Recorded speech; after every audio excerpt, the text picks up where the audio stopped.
Welcome to Rams Camp Live, presented by UNIFY Financial Credit Union. I'm JB Long with an 8-year NFL veteran, Kirk Morrison, who makes his debut on Rams Camp Live here in Thousand Oaks on this Friday. After a player's day off yesterday, a lot of special teams work so far. Kirk, great to see you. Thank you for having me, JB. First time on. Hopefully I don't mess it up for you today. Well, right? You also know Kirk from our pre- and post-game coverage on the Rams Radio Network, 710 ESPN. Looking forward to today's topics. We're going to tap into Kirk's expertise in the linebacking core, talk a lot about Brandon Staley's defense. John Johnson potentially wearing the green dot and handling the defensive play calling from the safety level. And also, what was it like to play at San Diego State with Kevin O'Connell, the new offensive coordinator for your Los Angeles Rams? We've also got another great giveaway, a fan giveaway for someone in our audience today, so stick around a little bit later on in our program. I'm going to try and go for about 30 minutes here today on this Friday from Thousand Oaks. But let's start with the difference between the defensive system we saw here the last 3 years, Kirk, with Wade Phillips leading the way, now Brandon Staley. And I think the Rams have done well to keep his scheme, his concepts under wraps without any preseason games, without any joint sessions. We won't see it for the first time until they host the Dallas Cowboys. But from what you know of Vic Fangio, the tree that he kind of comes off of, what would you expect this defense to look like? Well, I would expect this defense to be very versatile, right? I think that they're going to have not only different personnel groupings that we're going to see, but I think we're going to see guys in different spots. A lot of guys doing similar things, but just from a different spot on the field. And when you think about Brandon Staley, he hasn't called plays since he was back at John Carroll and James Madison, so since the college level. But I think that he's ready. He's elevated himself over the last couple years in being in Vic Fangio's scheme, whether it was in Chicago, whether it was in Denver. But I think now he has some weapons to work with here in Los Angeles. And it's guys like Aaron Donald are going to make this thing work for him. Veterans like Michael Brockers as well that can make that front look a little bit different. But with some of the youth in the back end and a standout at corner in Jalen Ramsey, I think that his system is going to be a little bit different than what we saw with Wade, just because there's a lot of scheme versatility that he's got now here in Los Angeles. This is an oversimplification, and I'm not sure that any of us truly know what it means, but it was almost like the Rams went out and tried to find the Sean McVay of defense, to find that next, master chess player who can do it on that side of the football. Correct. And I also find it interesting that in a recent ESPN survey of some of the really hot coaching commodities on offense right now, the LaFleurs, the McVays, the Shanahans, when asked which defensive system gives you the most problems, universally the answer was Vic Fangio. Why is that?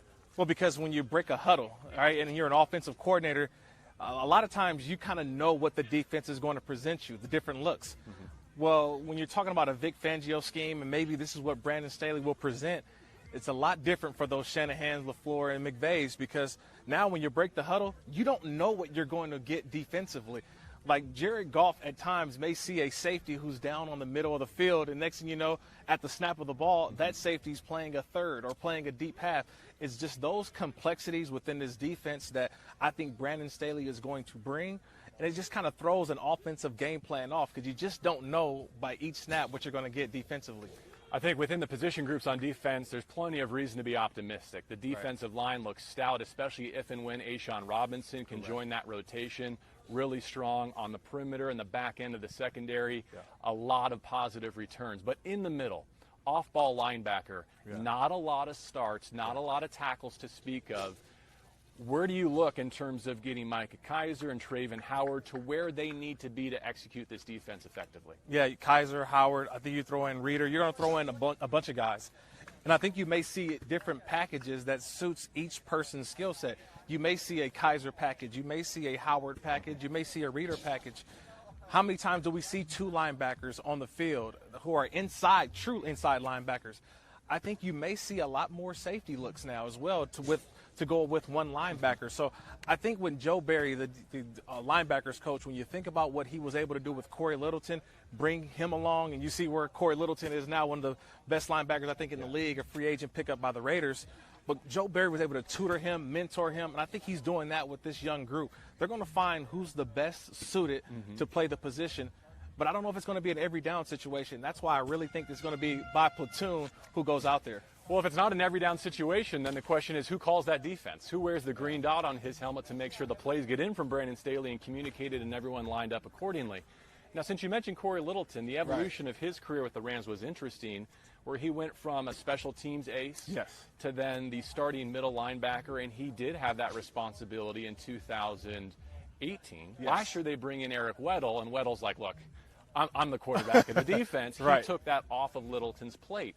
It seems like the intention, because they don't know who's going to be an every down middle linebacker or if they'll even have one, is to let John Johnson be that rock in the back end of their defense and take on that responsibility. What's your reaction?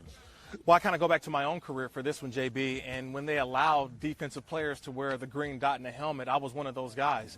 I was the last line of communication from the sideline onto the field. And with that comes great responsibility. It's not only getting the call, but making sure everybody, or the rest of the 10 guys on the field, understand it. But when you have some young players at that linebacking position, you want to keep the stress at a minimal. And you want to give the green dot to a guy who's a great communicator, who knows the defense, and he's respected by his teammates. And I think that's why John Johnson, number 43, he's going to wear that green dot. And plus, he's probably the most experienced when you think about the back seven, like linebackers all the way up to the safeties. So I think in corners, I think that's why he wears the green dot. And look, if you're Aaron Donald, you're Michael Brockers, the guys up front, you just say, hey, what we in? All right, and you get back down line and straight. It's pretty easy for the D-line, but you need that communicator in the back end. That's what John Johnson presents. One more thought about that defensive line. When you have Brockers and Aaron Donald and Sebastian Joseph Day, maybe some Greg Gaines, hopefully some Ashawn Robinson before too long. To me, and especially when you put, Leonard Floyd on one edge, maybe Terrell Lewis on the other edge, Right. There's a lot of run-stuffing potential there. And if you're a linebacker playing behind that group, you got to feel pretty good about your chances to run free and make tackles. Yeah, it's about setting edges on the outside, making sure the run doesn't get outside. But, with guys in the middle, like you mentioned, AD and the Brockers, these are experienced veterans. They know when to penetrate, but they know when to keep guards and centers and tackles off that second level. And if you got some young players who are going to be at that second level with the linebacking group, you got to be on par with what's going on up front. And so I think it's going to be a marriage in between that we'll see both sides, I think, pretty much find a way to get it done early on. Because, look, the Rams, they can be better at stopping the run. That was one thing that they worked on last year. I think that's going to be a point of emphasis in this training camp. You stop the run to have fun, meaning that's when you get after the passer. With Kirk Morrison, I'm JB Long, and this is Rams Camp Live, presented by UNIFY Financial Credit Union. On this Friday morning, we're at Cal Lutheran in Thousand Oaks. Tomorrow, we'll be at SoFi Stadium. 5 o'clock, the Rams are going to have a scrimmage, an inter-squad scrimmage, inside their new home as they prepare for kickoff in Week 1 against the Dallas Cowboys. Before we're done on this edition of Rams Camp Live, a giveaway just moments away. How about a copy of the new Madden NFL 21 for Xbox or PlayStation? Madden NFL 21 coming up to a lucky viewer in just a moment. Make sure you stay with us. If you were here or if you saw reports of Wednesday's most recent practice, Thursday was a player off day, going back to Wednesday, I think the highlight in terms of physical competition so far, Jalen Ramsey sitting down Cam Akers. Florida State against Florida State. The veteran corner against the rookie tailback, a big collision right in front of the defensive sideline. I would suspect we'll see coverage of that moment on Hard Knocks coming your way next Tuesday. But I'm curious to get your reaction to the aftermath, the way that both Akers and Ramsey handled that big explosive play. I think it's just a competition factor, right? Offense versus defense. And look, these guys cannot hit another jersey, another team until the season starts, right? The Dallas Cowboys aren't coming in for a couple weeks. But when you think about being out here and competing, look, as a former defensive player, I hate it when running backs will get the free lane and try to run as if they're going to score a touchdown. You got to put your foot down somewhere. And I know Jalen Ramsey, as much of a competitor as we have in the NFL, he wants to send a message. But I think it was a message that was received. And I kind of take it as a sign that, look, Cam Akers, this is probably the hardest he'll be hit before the Cowboys game. So I think you have to take it in with a grain of salt. And look, coaches like McVay, they won't say it publicly a lot, like, oh, we don't like that. But I think deep down inside, they love to see a guy showing some physicality. And then a guy like a running back like Cam Akers shake it off and get back up and run to the next play. Well, from Ramsey's standpoint, if there was any question about how locked in he is on this season, despite all the contract speculation that's going on, I think that showed me all that I needed to know, even though there have been plenty of other examples of his engagement. And then Akers, like you say, from a ball security standpoint, that actually has flared up earlier in this training camp. I haven't seen any of it since. And maybe the biggest takeaway is that he did hold on to the football as he took that contact and made sure that the Rams lived to play another down. And in case you haven't seen their kind of give and take on social media, it was all love. All right? love. You know, they have a pre-existing relationship. I think they share an agent as well. So I think it was a welcome to the NFL moment, and it was a Ramley building moment between offense and defense and this new roster. Look, you need energy out here, in a training camp setting with no fans. You know, you need something to kind of get everybody going at times. And that's one of those hits that wakes everybody up, and you can't wait till the end of the night to see it again on film, right? So if I'm Jalen Ramsey, I would just walk in and say, hey, put the tape on, and then walk out the meeting after that. One other quick thought on the running back position from your linebacker perspective. You know, if you're lining up and you see your choice of Malcolm Brown, Darrell Henderson, or Cam Akers, which one of them threatens you the most in terms of your defensive vision? I think right now it has to be Cam Akers, because you don't know how his game is going to translate from the college game, right? You saw what he was able to do at Florida State. You saw once you got the ball in his hands, he was lightning quick and he made guys miss, and he's got home run ability. I think with Darrell Henderson, a little bit of the same, because we didn't see much of him in his rookie campaign. But we know Malcolm Brown is more of a guy who's a downhill sledgehammer. So for me, I think the guy that gives me the most fear right now, and even defensive coordinators around the league, it has to be Cam Akers, because we don't know what the skill set he's going to present once the NFL season kicks off. That being said, does Malcolm Brown get the first series, the first opportunity against Dallas, just because he's proven himself and can protect the quarterback and handle all the assignments? I think in a year in 2020 where we're talking about veterans, I think are going to kind of have the upper echelon, the more carries, I would say. I would have to go with Malcolm Brown, only because he's got the experience. And look, Malcolm Brown scored a lot of touchdowns last year, even in a reserve role. I think you let him start the season off, but we won't see. It won't take long before we see some Cam Akers and Darrell Henderson. As our audience knows, the Rams have 3 new coordinators, offense, defense, and special teams. And Kirk actually has a pre-existing relationship with one of them, Kevin O'Connell. Yeah. You overlapped briefly during your playing days at San Diego State. You were an upperclassman. He was, a freshman quarterback? Yeah, freshman quarterback. And he wasn't exactly receiving Heisman votes during that freshman campaign, but nonetheless, you were exposed to him as a person and a player. Well, I was exposed to him even earlier on. Being that I went to San Diego State, he was the all-city quarterback in the San Diego section. And look, everybody knew about Kevin O'Connell. He came in, he redshirted, which was probably the worst thing for my career, because he was our scout team quarterback my junior year. And he gave us fits. But I will tell you this, when he got his opportunity his redshirt freshman year, he took the job. And I think the one thing that stood out about Kevin O'Connell, well, not only was he a student of the game, but he was so darn athletic, right? He was one of the fastest guys on the team. He ran the football effectively from the quarterback position. But you just knew he knew where to get guys in the right position. He knew how to line the guys up. He knew how to make his checks, his audibles.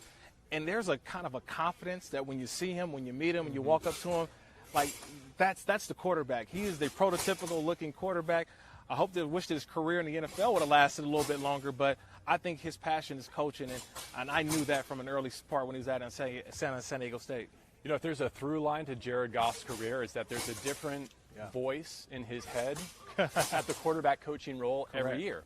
And here's another one, but I think the advantage, or maybe the transition, is eased by the fact that he speaks Sean McVay's language from Washington, right?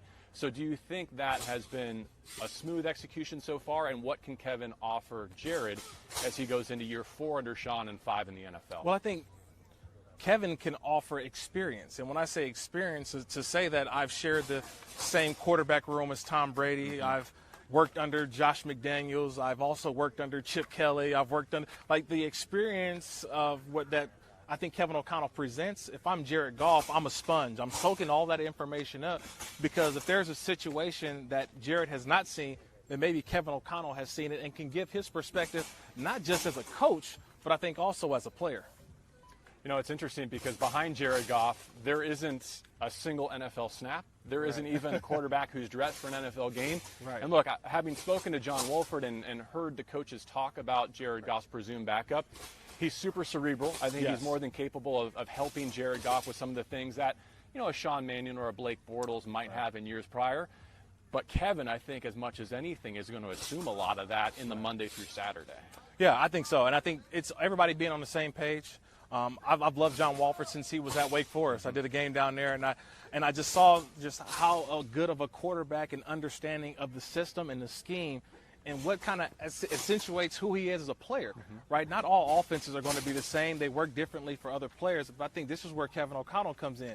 he's not going to call plays that doesn't put John Walford in a good situation. Yeah. Same thing with Jared Goff. He's not going to call plays that Jared doesn't feel comfortable with. That's what the practices are for, but the meeting times, I think, are just going to be especially beneficial for that entire quarterback room. How about for Jared specifically? What step or steps would you like to see him take forward this year? I just want to see him take more chances, but take care of the football. I thought last year the interceptions were up way too many. You can't give the ball over, turn it over in the National Football League. But I think for Jared Goff now, being in this system now, going on to this 4th season, it's a little bit different now. You know the checks, you know the audibles, you've seen a lot of the coverages, but on top of that, you've been to the pinnacle, you've been to the Super Bowl, you've seen how teams are going to play you. There shouldn't be any nervousness. You know it, you walk up to it, that safety moves, that defensive lineman moves, you have a plan, and I think I want to see him execute that plan a little bit better this year.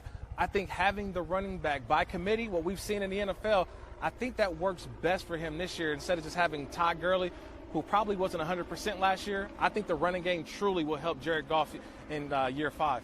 So far, we've talked a lot about what's different with the 2020 Rams. One position group that's largely intact and the same is actually working out behind us right now, the defensive line, led by Michael Brockers, who had an opportunity to go to Baltimore. That fell through. And now, given what's happened with A'Shawn Robinson, the Rams are super fortunate that he's back here in Thousand Oaks and working with Aaron Donald. Well, we started this thing about scheme versatility for Brandon Staley. Michael Brockers, if their scheme versatility was in the dictionary, Michael Brockers will be standing right there because he's the picture of scheme versatility. And when I say that, is a guy who not only can line up, I think, on a nose, he can line up as a 3 technique, he can line up as a 5 technique or stand-up defensive end. And I think when you have him, a guy who can, I would call him a piano, he can play all the keys. When you have a guy who can do that, it makes the job for an Aaron Donald a little bit easier. It makes the job possibly for Leonard Floyd, Samson Ebukam, that you can never get a beat on where he's going to line up. And so I think offenses don't know, okay, can we just key in on him? I think that's what Michael Brockers brings. And then, look, if I'm Aaron Donald, I know what games that we both like, right? We like to run an ET stunt. In goes first, tackle goes second. Those are the kind of games that we'll see throughout, I think, not only this season, but hopefully more years to come with these two guys. The other piece, of course, is Sebastian Joseph Day. And there was a moment in time where it looked like he was ready to step into the limelight and kind of assume a bigger role. Then Brockers comes back. Then you hear about A'Shawn Robinson. It's like, okay, maybe Seabass is just going to be a part of the defensive rotation. Right. But as we've watched the ones line up, he's right in the center of this thing. What role do you think he can offer Brandon Staley in the defense? Well, I think you need 2 different guys. And when I say 2 different guys, you're going to have a little bit of Greg Gaines that comes in there as well. You're going to have A'Shawn when he comes back. But you're going to have to need a mix, I think, JB, of not only a run stopper, but a guy who could be a penetrator. I think Sebastian can do both. I think he can be a penetrator. He could be a guy who can cover up some guards and some centers. And when you think about that in terms of getting those guys free, I mean in the second level, that's where Sebastian fits in this. He's going to have Aaron Donald next to him, but I'm telling you, he's going to have to find a way, I think, honestly, to keep penetrating, making things, disrupting offensive lines. If you saw 94 in bone there watching those defensive line drills, that is A'Shawn Robinson. So even though he's not dressed in uniform practicing during these live sessions, he has been able to observe and pick up Brandon Staley's system and work with Eric Henderson along that defensive line. All right, let's zoom out a little bit and just kind of talk big picture and what the Rams have ahead of them, starting with the Dallas Cowboys on September the 13th at SoFi Stadium.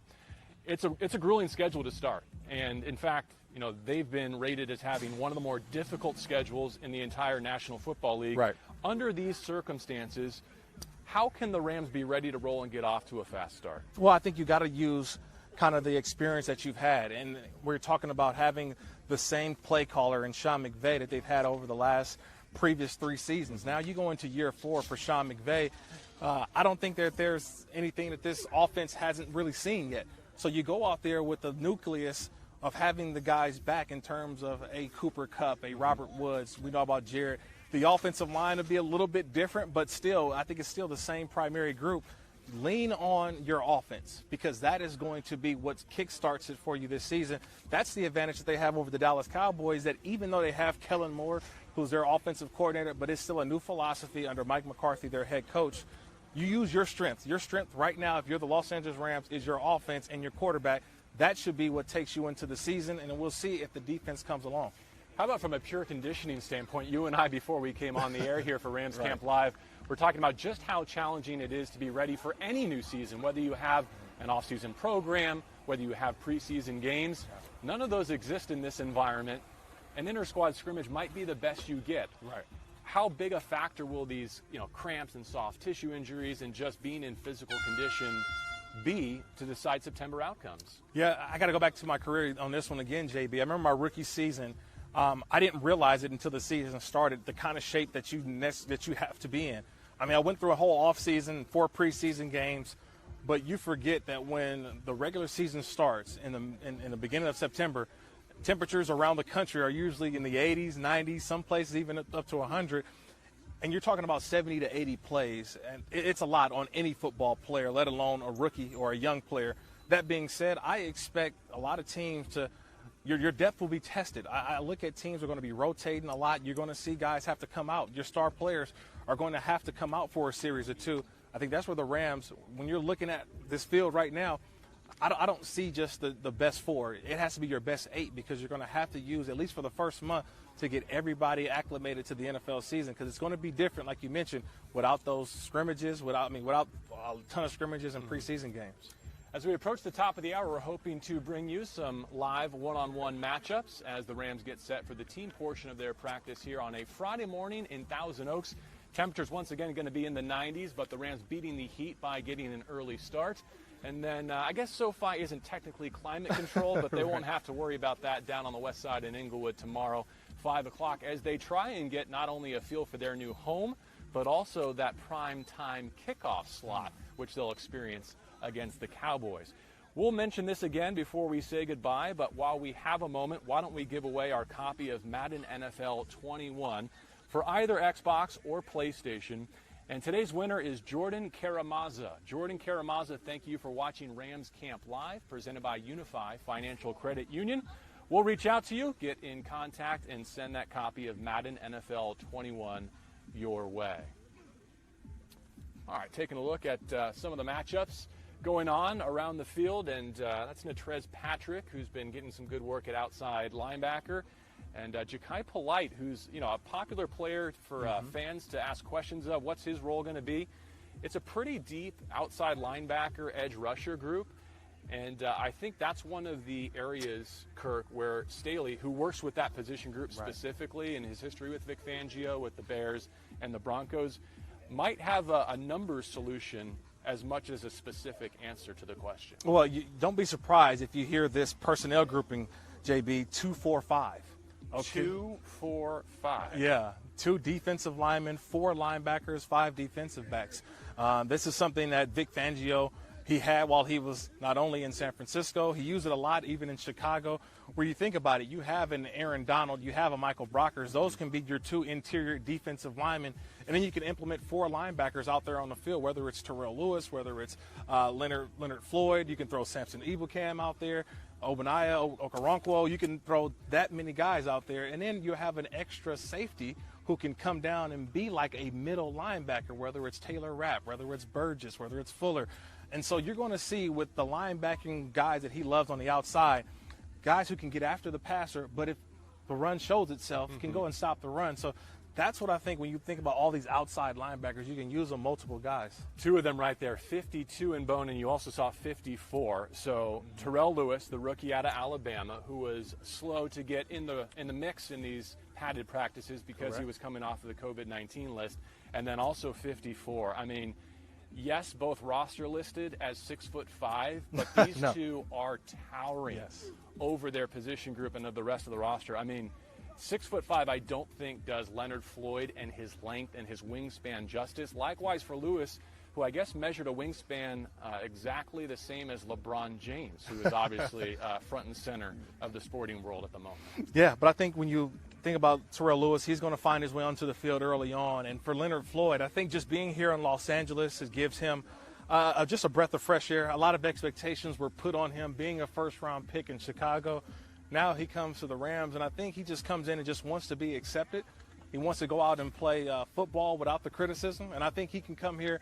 And the one thing I've always said about either guys who get traded here, come here in free agency, or first-round picks, when you come to the Rams, just know you're not the baddest dude. Okay, the baddest dude wears 99, but you can learn from him.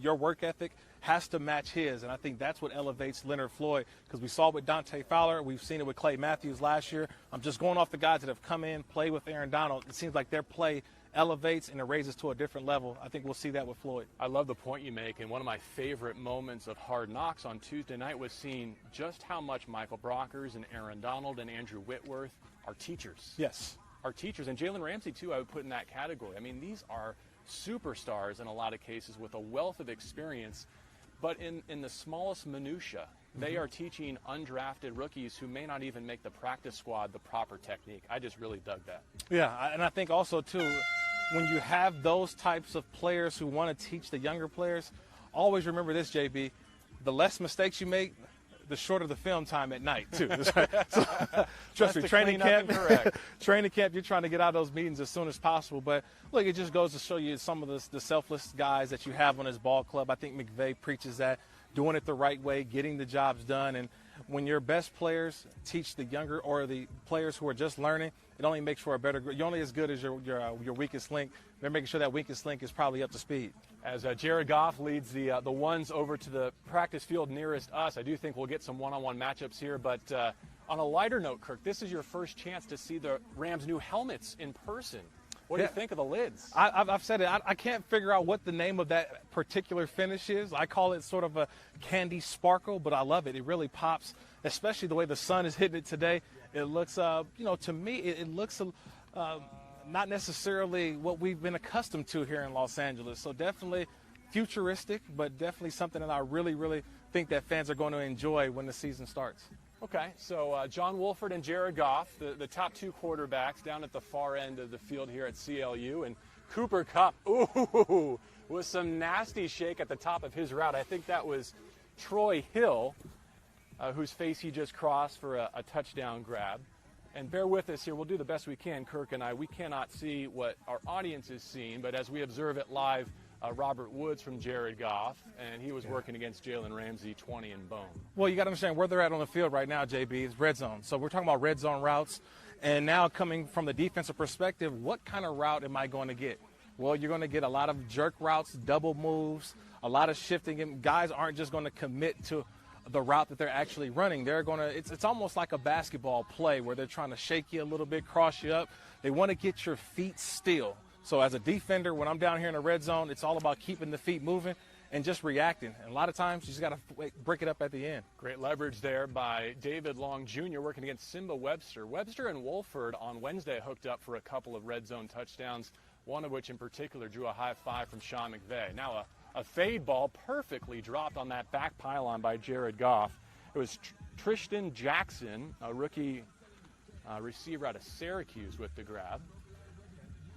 And one thing you see with Jared is we always see those garbage cans, those trash cans on the field. This is the drill. This is why you do it. You do it to get that arc and then make sure that ball drops right down into the trash can. Jared Goff did it previously right there. And then back shoulder to Ernest Edwards from John Wolford. Cooper Kupp able to get free. I think this is where Cooper Kupp makes his hay, right? You get down here inside the red zone. A lot of times, JB, you know you're going to get man coverage. And I don't know if there's a defensive back that can hang with Cooper Kupp just because of his precise route running. You can never get a beat on him. And that's around the league. You saw it in the top 100 with a lot of players talking about Cooper Kupp and saying how he is one of the best route runners in the NFL. And I feel like he's still scratching the surface and still coming back from an ACL a couple years ago. Thanks for being with us for Rams Camp Live, presented by UNIFY Financial Credit Union.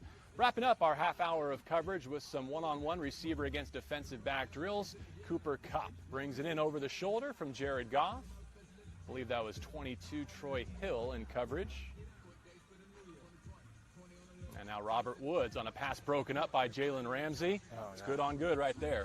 You just see there's a reason why number 20 is an all-pro. And that's clinic tape. I know tonight when they're going to watch the film, they'll show that play, not only the patience that he had, but also he took away what Robert Woods wanted to do. Robert Woods wanted to run a slant. The angle in which Jalen Ramsey he took away the slant, and that's why he was able to get the left hand in there to knock it away. That's great technique by a guy who I think is the best corner in the NFL. You may have also seen Van Jefferson, the rookie receiver from Florida, bring in a touchdown grab as well. You know, Van's been one of the early stars in the rookie class here at training camp. There's a deep and talented rotation at wide receiver that we know, but I wouldn't be surprised if there's a package for Van Jefferson early in the season. Jared Goff has already compared the feel that he brings to practice to that of Cooper Kupp, who was of a similar age and a similar draft range when he came to Los Angeles from Eastern Washington. Well, I think you go back to his college days at Florida, and you really got to give his head coach, Dan Mullins, I think a ton of credit because they run a pro-style offense at Florida, right? You think the different quarterbacks they run pro-style routes, and so when he comes out here and you basically take the terminology you had at Florida, you bring it here to the NFL, and all of a sudden it's clicked for him very quickly, and I think that's what caught the Rams' attention. I think that's why he fits in as well with this offense. I hope you've enjoyed this look inside the Rams facility in Thousand Oaks, California. A reminder that tomorrow in the 5 o'clock hour we will be at SoFi Stadium. Cannot wait to bring you all the sights and sounds from Inglewood as the Rams have their first of 2 scrimmages in preparation for the new season and the prime-time Week 1 matchup with the Dallas Cowboys. In case Jordan Karamaza did not catch it earlier, you are our winner today. Thank you for watching Rams Camp Live. We'll hook up with you and get you your copy of Madden NFL 21 for either Xbox or PlayStation. Spread the word. We're giving away Rams prizes every day during Rams Camp Live, presented by UNIFY Financial Credit Union. Not just coverage from Rams Camp here in Thousand Oaks, but also across the National Football League, available every day on NFL Network. Kirk Morrison, great to see you. Great hanging out with you. Thank you for your perspective on so many dimensions of the 2020 Rams. Thanks, JB. Appreciate the time, my man. Anytime. Have a great rest of your Friday, everyone. Thank you for joining us for Rams Camp Live, presented by UNIFY Financial Credit Union.